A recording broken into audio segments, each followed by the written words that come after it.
عائشہ میں سچ میں بہت پریشان ہوں۔ کچھ سمجھ نہیں آ رہا کہ میری دعا قبول کیوں نہیں ہو رہی۔ میں نے فیصلہ کیا ہے کہ کل میں بڑے پیر صاحب کی مزار پر جاؤں گی۔ مزار پر؟ لیکن ثنا، تم وہاں کیوں جانا چاہتی ہو؟ مجھے لگتا ہے وہاں جا کر اگر میں چادر چڑھاؤں گی اور منت مانگوں گی تو میری مشکل حل ہو جائے گی۔ میں نے سنا ہے وہاں جو مانگو وہ ملتا ہے۔ مجھے بس سکون چاہیے عائشہ، میں ٹوٹ چکی ہوں۔ ثنا، میں تمہاری تکلیف محسوس کر سکتی ہوں، لیکن جذبات میں آ کر ہمیں دین کی حدیں نہیں توڑنی چاہیے۔ بیٹھو، میں تمہیں بتاتی ہوں کہ حقیقت کیا ہے۔ دیکھیے، اسلام میں قبر پر جانے کا اصل مقصد صرف دو چیزیں ہیں: اپنی موت کو یاد کرنا اور مرنے والے کے لیے مغفرت کی دعا کرنا۔ لیکن افسوس، آج کل ہم نے مزارات کو میلہ بنا دیا ہے۔ خاص کر ہماری بہنیں جب وہ پریشان ہوتی ہیں تو مزارات کا رخ کرتی ہیں۔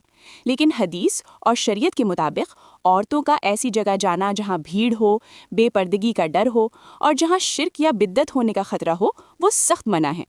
اللہ کے نبی صلی اللہ علیہ وسلم نے ان عورتوں پر سختی فرمائی ہے جو کثرت سے قبرستان جاتی ہیں۔ سوچئے ذرا، وہ بزرگ جو قبر میں ہیں وہ خود اللہ کے محتاج ہیں۔ وہ اللہ کے نیک بندے ضرور تھے، لیکن دینے والی ذات صرف اللہ کی ہے۔ مزار پر جا کر چادر چڑھانا، وہاں سجدہ کرنا یا ان سے منت مانگنا، یہ سب چیزیں انسان کو شرک کے قریب لے جاتی ہیں۔ اللہ تو آپ کی شاہ رخ یعنی جگلن وین سے بھی زیادہ قریب ہے۔ وہ آپ کی دعا بند کمرے میں تہجد کے وقت بھی سنتا ہے۔ آپ کو کسی دربار میں جانے کی ضرورت نہیں، آپ کا دل ہی اللہ کا دربار ہے۔ گھر بیٹھ کر ان بزرگوں کے لیے دعا کریں، ان کے وسیلے سے نہیں بلکہ ان کے نیک اعمال کو یاد کر کے اللہ سے ڈائریکٹ مانگیں۔ اصل سکون اللہ کے ذکر میں ہے، کسی مزار کی دیواروں میں نہیں۔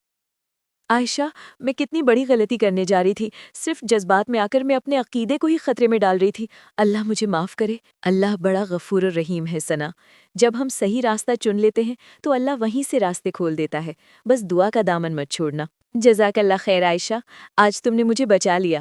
اگر آپ بھی ایسی کسی الجھن میں ہیں تو یاد رکھیں، اللہ آپ سے دور نہیں ہے۔ اس ویڈیو کو اپنی ان سہیلیوں کے ساتھ شیئر کریں جو پریشان ہیں۔